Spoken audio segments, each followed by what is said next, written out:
What a beautiful morning it is right here in Paris, France. We are having a great time, and this is day one of France. We are about to do a crazy, amazing day, and this is going to be an ultimate guide on how you should be spending one day in Paris, France. I mean, as you guys can see, we are in France. I mean, the crow is eating a baguette. I mean, this is one of the most iconic things that I have seen out here, but where we're about to go is actually Ile de la City. I'm not really sure if I said it properly, and I don't think I will be saying anything properly. The one crazy mistake I'm doing around here is speaking in Spanish with everyone, and they're not really understanding it. So if you're American, you're probably gonna end up doing that as well. But you know, you just gotta go with the flow because people are not gonna understand either English or Spanish. So you might as well, you know, just use sign language and stuff. But wow, we're really excited for Ile de la City, and we are having a great time. And this is a little vibes right next to our hotel, and you know, the vibes are looking right, and we are ready to have a great time. Nakaya, what do you think? I think everything is so lovely, so beautiful. I love the vibes and how everything is just so outdoorsy. I feel like you can really interact with people, and we're just having a great time and really excited to explore the city. All right. First stop before Ile de la City is actually eating, because we need the energy to actually even walk to Ile de la City. And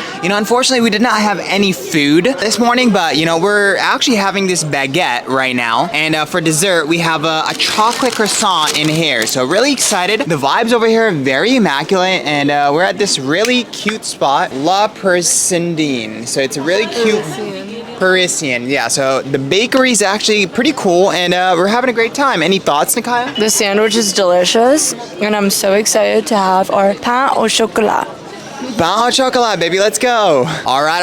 And just like that, we're getting way closer to Ile de la City. And as you can see, right behind me is, I kind of forgot what this river is called. The river actually looks pretty cool, and we just saw a little river boat. Really cool stuff. But as you can see, from a distance, we can see Ile de la City right there. I mean, the actual destination number one is getting closer and closer, and we are getting more and more excited. We're really excited to see what the view is actually going to be looking like. The one key point that I wanted to make over here is that as I was walking around in the city, it actually felt like I was either in I was in a mixture of Spain and London in terms of the architecture, in terms of the diversity of people, and just the vibes in general. It did feel like a mixture of Spain and London. So that's a little tidbit that I wanted to provide you guys. But yeah, I mean, wow, really excited for this this first destination. Let's make it happen. Bonjour, nous dans Ile de la City. Hello, we are in Ile de la City. So that is this notorious area that was from the Roman Empire, and there's a chapel, and it's a cute little spot to just hang out and a little square. As you guys can see, I mean, Ile de la City is such a fantastic area that we've got. The crazy part here is that this is actually where the Roman Empire actually led, I mean, the entire empire, I guess, and this is actually comfortably placed right in front of the River Seine. So the river that we were chatting about earlier, I guess I looked it up, and the name is actually River Seine. So really excited to explore a little bit more. I mean, we've got a cathedral on that side, we've got the river on that side. Lots of exploration is about to happen in this area. The excitement levels just keep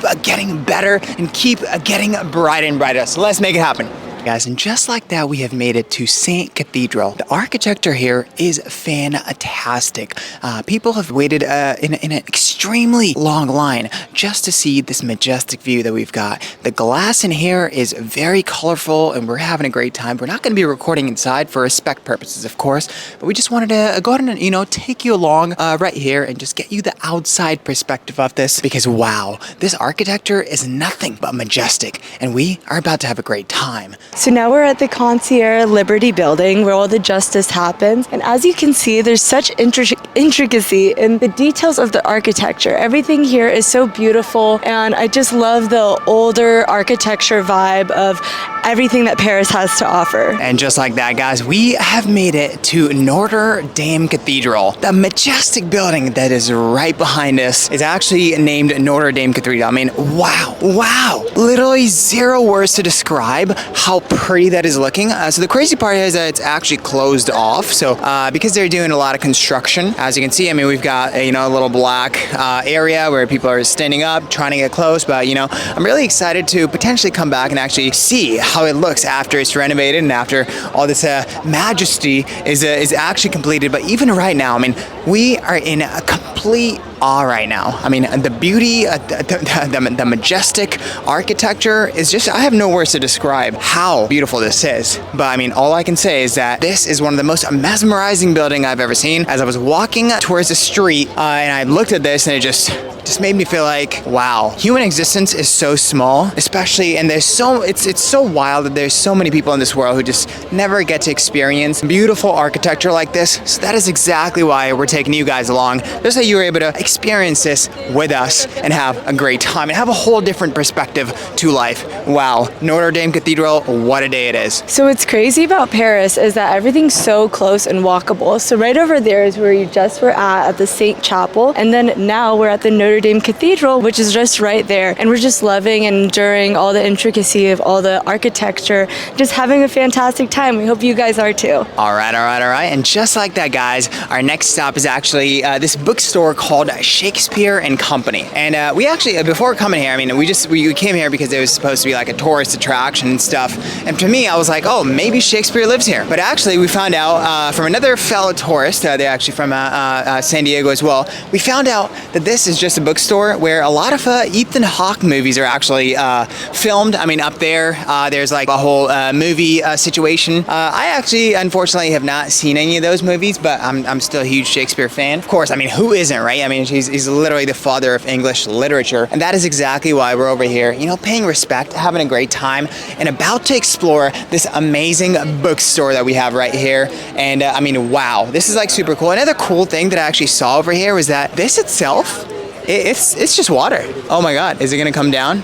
I just saw it come down. There's a woman. I'm assuming maybe there's a button. Oh yeah, there's the button right here. All right, I guess not. I know. I literally just saw a woman do it. All right, so I guess, you know, this was quite a fail, but you know, you just gotta trust me that this, you know, this thing it takes out water. But wow, Shakespeare's a little bookstore. Amazing times right here. Really excited to go inside and explore more. Let's do it. So we actually found this cute little garden, and as our walk into this garden, we turn around and we see that the cathedral, the Notre Dame Cathedral, is actually being expanded, and they're doing a lot more construction than we anticipated. So we're definitely super excited to come back to Paris just for the final construction site that this is going to be. All right. And just like that, we have made it to our 5th spot right here on our Paris Day 1 tour, and we are literally standing right in front of the amazing Luxembourg Gardens. I mean, the beauty here is nothing but spectacular. As you can see, the building right behind me, I'm not exactly sure who lives here, but I'm pretty sure someone cool kind of lives there because I saw, you know, guards over there and some dude in a suit. Maybe it's like one of those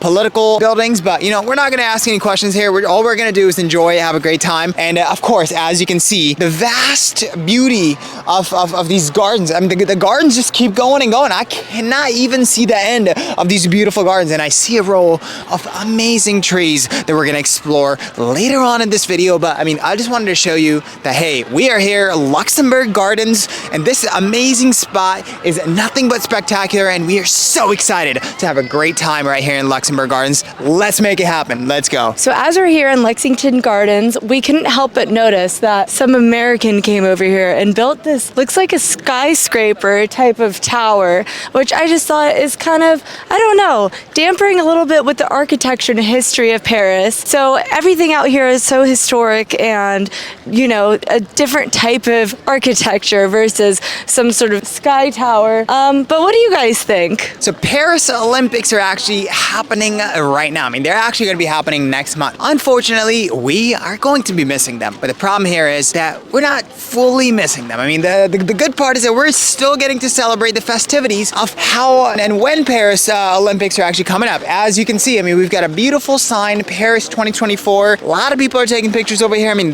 people are lined up right in front of, as you guys can see, a Luxembourg Gardens and that beautiful, beautiful building right there. But the crazy part here is that in this garden, that is not my favorite part. This sign is not my favorite part. My favorite part is right here. I mean, as you guys can see, this gorgeous, gorgeous row of these beautiful trees right here. I mean, who doesn't like a good row of trees, right? I do. I'm sure you do as well. I mean, especially when they're well kept like these trees are. I mean, how could you not say that this is an extremely majestic environment. And I mean, I'm sure most people believe so as well, because as you can see, in the middle garden is where a lot of people are having picnics. A lot of people are having a great time. They're getting a lot of reading done. They're getting a lot of meditation done. And a lot of children are actually playing over there as well. I mean, wow, right? What a great place this is. I'm so glad I'm getting to take you guys along right here into Luxembourg Gardens, especially right before the Olympics, so we can celebrate together.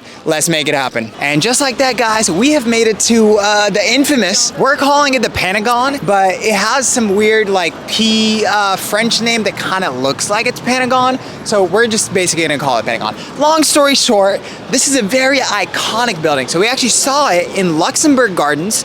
I believe this is our 6th stop, and after watching, I mean, this gorgeous dome from the gardens, we were like, okay, we kind of have to go and check this out just to see what this is all about. But long story short, we're here, and wow, I mean, what a massive building this is. So we actually did a look into the history of this, and we found out that this used to be a church, and then went from church to theater, and now I'm not even sure. Now it just says it's a monument. Unfortunately, we don't have time to go inside and check it out, but we just wanted to come out here, you know, just to see what this is all about. But wow, what a beautiful view of what we're gonna call the Pentagon. And wow, what a day has been right here in Paris, France.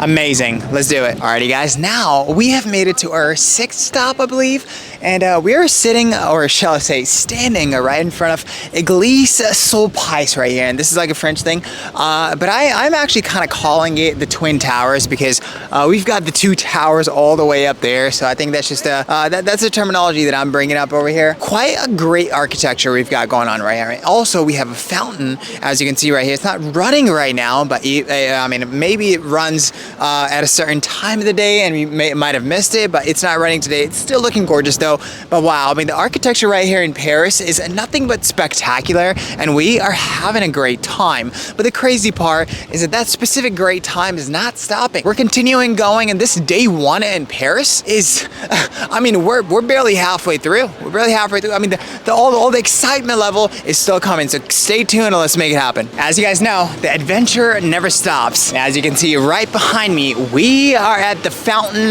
Saint Michel, or Michel or Mitchell. Not really sure what it is, but all I'm sure about is that how gorgeous this thing is. The best part of this all is that this fountain is actually running, and people are literally just enjoying the majestic view that we have right behind me. My favorite part about this entire fountain is actually not just the fountain, but the centerpiece. The centerpiece where there's a guy basically stomping another guy while holding a sword that is bent. I mean, the statue itself just gives us a story, right? This guy was able to overtake this other guy, and in the process, this guy actually, you know, kind of broke his sword. So really cool stuff we've got going on. Very majestic statue of this guy. So if anyone is gonna make a statue of me, please make sure it's something like that, because that guy seems like he's the king of the world. That's exactly where I place myself. So let's go ahead and have a little bit more time, a little bit better time. And I think next stop is gonna be the Eiffel Tower itself, and then you know, we gotta grab some dinner over there because we're a little hungry. So yeah, great time over here. Let's run it. Here at Paris Baguette, which is a chain they actually do have in Los Angeles. Personally, I've not tried the one in Los Angeles, but we had to stop in and just see, you know, what they have to offer here. And actually, they have this adorable little pain au chocolat chocolate croissant. And we went with the small one basically because we're about to have dinner, and you know, it's just a little snack. Didn't want to have too much calories, but I'm really excited to enjoy this little mini croissant. Do you know what time it is right now? Well, me neither, because I'm standing right in front of the world's not the world's, actually Paris's oldest clock. It's supposed to be a monument that, you know, a lot of tourists come over here and check it out. But honestly, it's a little disappointing on my end, because I was kind of hoping for like you know, some gigantic clock from the 1300s where I'm able to, you know, just I mean, things over here are enormous, like they're kind of huge. But I mean, what we're seeing right here is, you know, nothing a little too crazy. crazy. It's still very majestic. I mean, it's still quite colorful. Not even sure if it works. I mean, it is from the 1300s, so I mean, they also have like Roman numeral numbers, so I'm not very well versed in those. So I'd rather just check my Apple Watch. But I mean, we're still having a great time over here observing this the oldest clock right here in Paris. But wow, I mean, what a view, right? All right. And just like that, you know, we are walking around towards the tail end of our day. We're having a fantastic time, but the crazy part here is that where we are is literally nothing but majestic. Honestly, I'm just gonna stop speaking right here and just show you guys. Oh my God, we are literally in front of the Eiffel Tower, and we are having a great time. I mean, the Eiffel Tower is looking extremely majestic. The crazy part here is that actually they have the Olympic sign for the Paris 2024 Olympics right there, right on the Eiffel Tower, and it actually looks kind of cool. I mean, it gives it a little rainbow effect. Nikaya, do you have any thoughts in terms of this? I'm just so thrilled to be here. We're actually going to go to a cute dinner spot that's going to have a beautiful view. So we're just on the hunt to find out where that's going to be. Yep. But definitely going to see this shining later tonight, and super excited to see it shimmer and get that recorded for you guys. Let's go, baby. Let's go. All right, fellas, I just observed something crazy. As you can see, I mean, we explained earlier, the Eiffel Tower itself had the Olympic sign right there. It's because of the Paris 2024 Olympics. But the crazy part here is that right in the front, there's some sort of arena that's where, you know, a lot of sports stuff is going to be happening. What I'm excited for is that I'm very glad that I'm coming a month before the Olympics, not during the Olympics, because, I mean, it was already kind of like, there's a lot of people around here, and I'm not excited to see, you know, a lot more people, you know, enjoying the Olympics, and just, it would be a logistical nightmare. I'm very proud of the Parisian government, I mean, just all the French government in general, for, you know, doing all this, because I know it's a logistical nightmare. So, you know, hopefully it brings lots of nourishment into this economy, lots of information about you know, Paris, France, Eiffel Tower. All in all, just, you know, great job. I mean, well, not great job yet, but good luck to the French government. You guys got this. Let's go. Olympics, baby. I'm walking right in front of the Eiffel Tower, and it just kind of felt like singing. So I'm just gonna go ahead and you know, show you guys some of my vocals. We are in front of the Eiffel Tower, having a great time, about to go get some food. We are in front of the Eiffel Tower, having a great Yes, we are having a great time.